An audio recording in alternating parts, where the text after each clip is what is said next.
We turn now to the courtrooms where the Trump administration is engaged in several different immigration-related battles.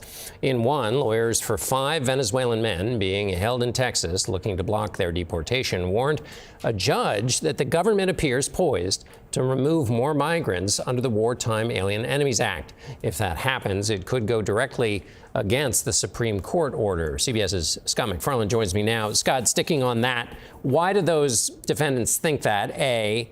And B, why would it go against the Supreme Court order?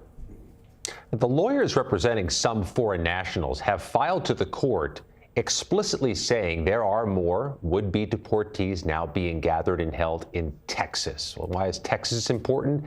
Texas and Louisiana would be the launching point to deport more people, potentially through the Alien Enemies Act, as it was on March 15th, to El Salvador and elsewhere. And they're concerned that no matter where the court stands on this Alien Enemies Act, this 1798 emergency power not used since Japanese internment during World War II, would be used again, no matter what the courts are saying. The Fourth Circuit Court of Appeals ruled today in the case of Mr. Abrego Garcia. What did they say, and how did it strike you?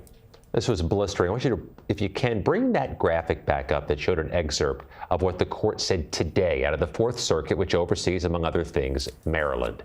They said what the Trump administration's arguing in the case of Kilmar Abrego Garcia would allow and reduce the rule of law to lawlessness. They say in so many words, John, what's being argued here by the Trump administration is not difficult to understand. It would be the disappearing, potentially, of residents inside the U.S. to foreign countries. They're not going to give the Trump administration what they want, which is a pause in the lower court's order on this case. But you could just see this going round and round the bend, likely up to the Supreme Court again, maybe for clarification, but also, John, as we told you last night, this could end up with somebody in the Trump administration being found in contempt of court in some courtroom in D.C. or Maryland for not declaratively following the initial court orders.